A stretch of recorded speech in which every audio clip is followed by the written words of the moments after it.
Danger Dolan. Metal Gear Solid has had a lot of iconic moments, like when Psycho Mantis reads your memory card and tells you what games you've been playing, or the elevator scene in Metal Gear Solid 1, the tension surrounding Naked Snake's torture and him losing his eye. But let's whittle it down to a top 5 list, starting with number 5.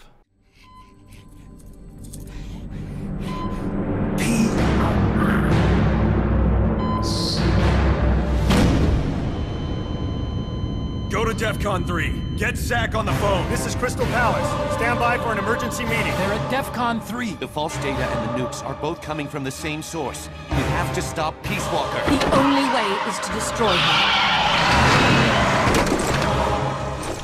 Now, the whole game revolved around the concept of deterrence, where one enemy fires nukes at your home country under the assumption that you would not fire back, otherwise you start a nuclear war. Now, one of the characters in the game called Hot Coldman, he wanted to prove that it worked, that by setting up Peace Walker to automatically fire as soon as a nuclear weapon approaches, it means nobody would fire a nuke in the same country that Peace Walker is stationed, which would prove his deterrence theory. So what he did, he emulated a nuclear attack against the United States under the assumption that they would not fire back. So the decision to launch a retaliatory strike rested on the chairman of the board at Nomad. However, what Hot Coldman didn't account for is that members on that board would take up command and issue a retaliatory strike, even if the chairman didn't want to. And so just as this was about to happen, Snake and all the guys at MSF are doing their best to take down Peace Walker, but The inner barrier protecting the mammal pod is designed to be as strong as a bomb shelter. What's it gonna take to get through? I guess an atomic bomb would do it. You trying to be funny? No, I'm telling you, that armor was designed to withstand a nuclear war. so the only other option was to drown it in the lake, but since it weighed 500 tons, that wasn't exactly easy. Luckily, the AI inside Peace Walker based on the boss happened to drown herself instead of firing nukes. So what I think made this one of the best moments, the number 5, it was the lead up to this point. The instant you see Hot Coldman die and any chance of cancelling the emulated nuclear strike just vanish, that's when shit gets serious, especially for a PSP game. And it really does ask the real life question, do humans possess the ability to kill their own species? And what do they value most, their lives or their reputations? And it is nice to see some inspiration from Dr. Strangelove, which is one of my all-time favourite movies. And now we take a look at number 4.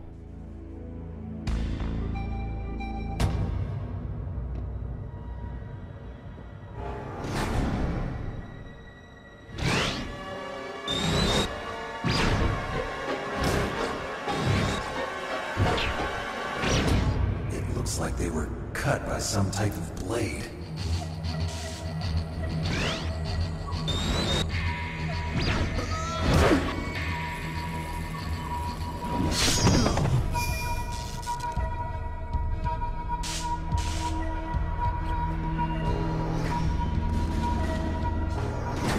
So at this point of the game, you haven't really seen anything too crazy. Like, you've seen Psycho Mantis being all spooky, you fought a guy in a tank, and you've seen a man die of a heart attack. But it's all been plausible within the realm of reality, and the Cyborg Ninja stretches that. Now, this is not the first appearance of Grey Fox. He showed up briefly to cut off Ocelot's hand and then mysteriously disappeared. But this scene is the most memorable. In the PlayStation version, it was very atmospheric, there was a lot of whispering, there was camera panning, and as you approach, enemies are getting flung at the wall. Now, in the Twin Snakes version for the Gamecube, you see everything, and it's more graphic and it's more cinematic, but there's no playable section of that.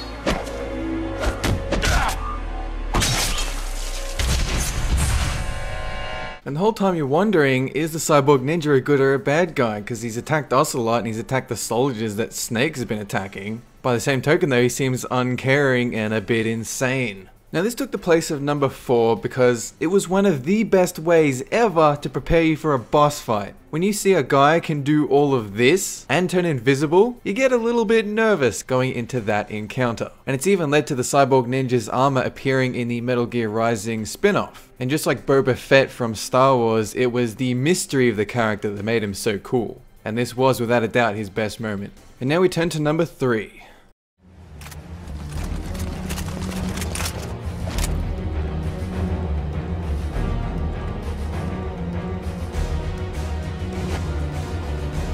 Liquid! Stop! Fire! The system is mine. Your guns and your weapons are no longer your own. Behold, guns of the Patriots.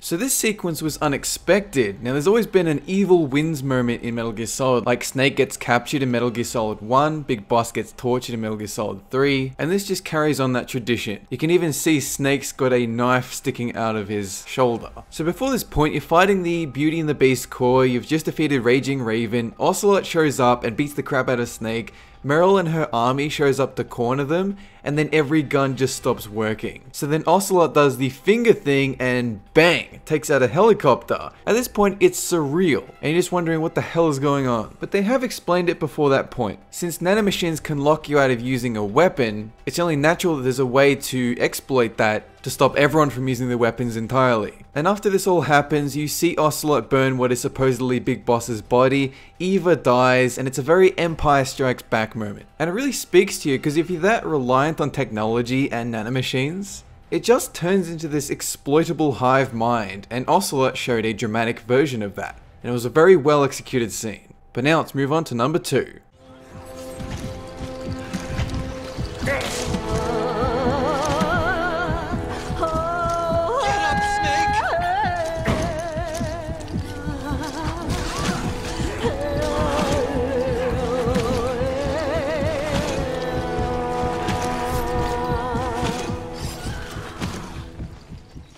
So this scene is heartbreaking. The whole game, you know that old Snake is gonna die soon, and the microwave is just pushing him beyond his limits. His suit is melting, you can see his health bar decreasing to nothing. It is without a doubt the best use of split screen I've ever seen. It shows that nobody can help him. It shows that everyone else is pretty much getting the crap beaten out of them as well. It shows that everyone is relying on him to actually do the job. And the music is like this perfect, hopeless hymn that calls back to the introduction, where he talks about how war has changed. Of course, people have argued that Snake didn't even need to go through the microwave. They could have just sent the robot ahead to do the job. Of course, the counter argument to that is that you needed to protect the robot from all those weird black arm things. Of course, how could they possibly know that before that point?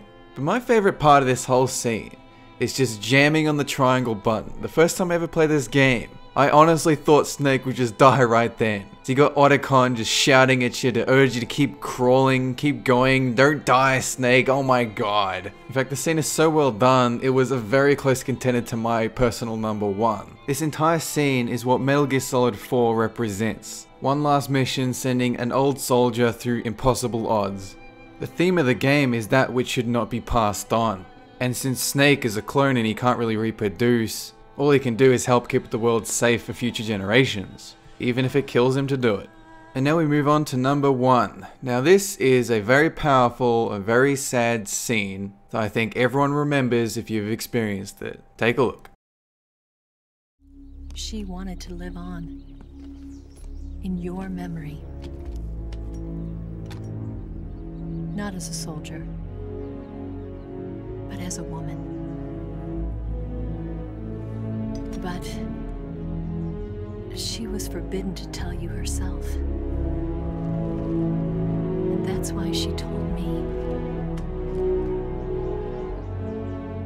So this scene is a tear-jerker. Throughout the game, you're trying to figure out why the boss defected to the Soviet Union. And she used to be Snake's mentor, and she talks about loyalty to the end, to a country or to a person. And there are many different meanings behind that, and it's only now that you find out she was always loyal to America and to Snake, and she let herself die for it. She was so loyal that she decided to sacrifice not just her reputation, but her life. And this mirrors the boss's previous killing of the Sorrow, her lover, for a separate mission, and that was for her country as well. Only this time, Snake was forced to kill the boss. And the only way he would do it is if he didn't realize that she was actually a good guy.